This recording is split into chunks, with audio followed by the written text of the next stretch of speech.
What's going on, guys? Tulo Tony here. The audio got super messed up here, and for some reason my mic wasn't working, so I'm just going to voice over the parts that don't have audio. Anyway, working on the WRX today. We're going to be making some AN lines for the radiator. Just showing off what we did last year. Can't exactly remember what I talked about, but anyway, got these fittings on right here for the top radiator hose. They're dash 20 fittings, and I'd already made the lower radiator hose because it was super short, and I wanted to kind of see how it was going to go together before I went ahead and started recording. So we're going to throw the other one together. Hell Performance was nice enough to send out a bunch of AN fittings and stuff to help plumb the WRX up. So showing some of those off here. They were super nice to work with, and I thought they were really nice fittings compared to what I've worked with in the past. So anyway, we're going to make that upper radiator hose here in a minute. And then I've got to make the chiller lines that I'm showing right here. I don't have the fittings for the top yet. So that is what is on the agenda for today. Alrighty, so we got the top fitting off here. And I'm just going to kind of walk you guys through how I do the AN fittings, at least from my experience. So I get you guys set up here. This is the AN fitting I'm showing off right there from Hell Performance. Like I said, spin the nut off the bottom there. If you've never made AN fittings, this will all be kind of new to you, but super nice. Hell Performance has about an inch worth of threads on there, which is nice because some fittings only have like 2 or 3 threads, and makes them kind of prone to stripping and stuff. Anyway, fitting swivels real nice, super good quality right here. So yeah, super nice fittings. We got the dash 20 hose right here, which is super thick. I usually put a piece of tape around it, and then I cut it on my bandsaw. So I can't remember if I show you guys that or not. Like I said, bear with me here. The audio got messed up, I think about for the first few clips of the video, and then I can show you guys with actual audio. So yeah, anyway, I use this tape to wrap it around. I have some of the thin stuff because you don't need a 2-inch tape. Make sure you get it cut nice and straight. Always peel the tape off before you put your fitting on. So anyway, this stuff's not super flexible, I think was what I was saying there. So it's not super easy to do, especially with like the dash 20 stuff. So you got to push your fitting on there, and with the hose being not very flexible, it makes it a bit difficult with the dash 20 stuff. So I like to use WD-40, and I just spray it right here on the inside of the fitting where the hose starts to go in through, and just get it a little bit lubricated up. Helps everything slide in there just a little bit easier. You can take that and just kind of shove it in there. I'm using the workbench here in my garage, and it's wooden, so I won't scratch the surface. I'm just kind of giving it a good press to get it started into the fitting there. You can kind of twist it and rock it back and forth like I just showed there, and just kind of get it to slowly work into the fitting nut, and everything should be decently smooth. Depends. Sometimes they're easy, sometimes they're hard, especially with the dash 20 stuff. A lot of the times they're not too easy. Alright, it'll be a little bit weird here, or less weird because I'm not moving my mouth in the video, so the voiceover shouldn't be super weird. A good way I found to get these on is lay a blanket out on the floor so that you don't get the fitting face scraped up, and then you can kind of use your body weight, like I'm showing here, to press it on the floor and just kind of give everything you've got to work these hoses in, because being dash 20, they're not easy to get in there. This one took me quite a few minutes here actually, but eventually it did go. Okay, didn't have my mic connected. Let's try this again. Radiator hoses are on. I just filled the cooling system with coolant. And don't worry, this does bug me that this is off, but it was the best way to point this. So I'm just going to get like a normal circular radiator cap that doesn't have the tabs for this eventually. But for now it works. I was mentioning that I went ahead and test fit the bumper.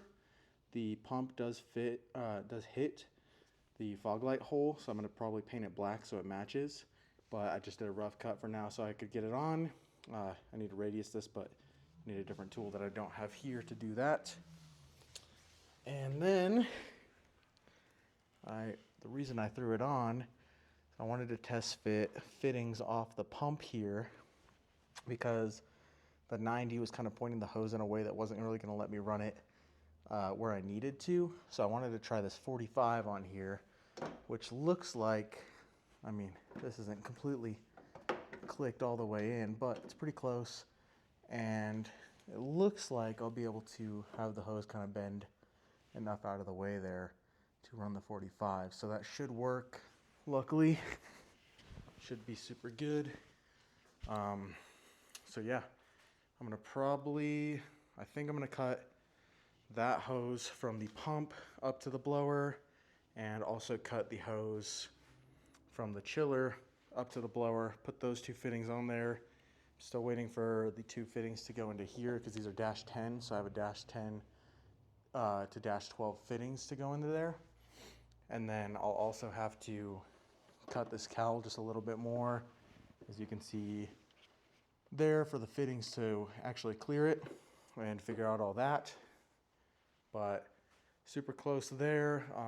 The only real things that are still loose ends that I actually need to order are the AC fittings for the chiller. I've got a few of them, but some of the stuff I ordered just isn't working out, so I need to change a few things.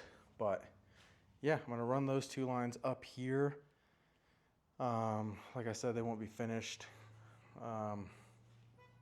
Yeah, should be super cool. I do need to make the power steering line still. I have the line for that right there, actually. So it is getting a little bit late and getting colder now. So I'll probably do that tomorrow and mess around with those. So I'd like to get this car on the floor because there's some stuff on that shelf I need to get to, and there's not really a very good way to get to it. But yeah, gotta throw the intake back on it. Might have John come down tomorrow or the next day and mess around with the idle tune and get everything running good. So I definitely need to get some fuel in it. But now that it has coolant, it should be able to idle on its own without freaking out on me. So yeah, super, super nice. This thing's slowly coming together. I'll probably film a few more things throughout the next couple days if I work on it. If not, I'll do the outro in my office or whatever, and you guys will see the end of the video or whatever's next. So yeah, anyway, done for tonight. Besides those two lines, I'm just gonna make those real quick because it shouldn't take too long. And then yeah, we'll keep going on this thing. All right, guys, day 2 here. Nice and a little bit warmer out today. Anyway, went ahead and threw about 5 gallons of E85 in it. Got another 5 gallons there if I need to put some more in. The next thing I want to do before we go ahead and start this thing is I need to get the power steering stuff figured out. So I've got a PTFE fitting right there off of the side of the pump, and then it's a little bit of a tight fit down here, but the two fittings coming off of the rack right there, one of them I've kind of got like a quick 90 and then another 90 off of that, and then the other one just kind of comes straight off. So a little bit of a pain there. It's going to be a major pain to try and tighten it, but not the biggest deal. We'll get it done.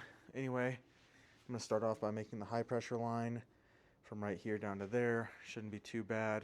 And then the low pressure line should be a little bit easier because that's the one that doesn't have all the weird 90s off of it. So I'm going to throw that line together and try and get it on there and tight, and we'll go from there.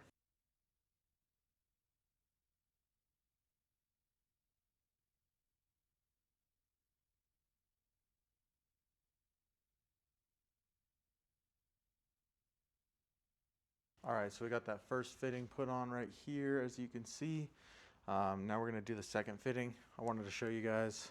So I pulled it off, so this is basically what we got going on down there. Since it's such a tight area, we got this quick 90 going off, and then another 90 coming off of that guy. So we're gonna put this fitting on this end now, and then try to get it in there, and hopefully try to get it tight. So go from there. All right, what's up, guys? Didn't end the video yesterday. This morning, did a little bit more work on this thing. Can't really exactly remember where I left off, but the power steering lines are on. It does look like, after letting it sit, that it's leaking down by the rack somewhere. So I'll have to figure that out, which is weird because fluid's just kind of sitting in there. The belt's not even hooked up yet, so definitely got to find that leak. However, John did come by and figure out some idle tune stuff this morning.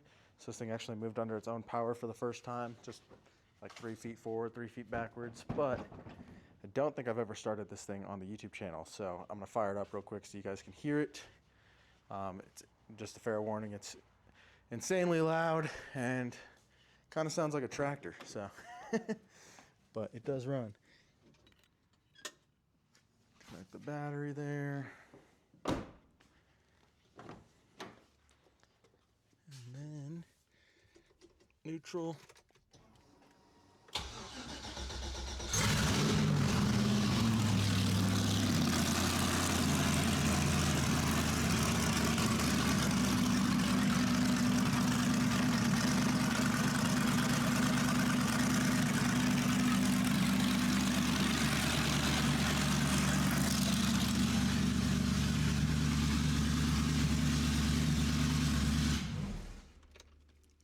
Anyway, try to not make my neighbors too mad, but yeah, starts right up for the most part.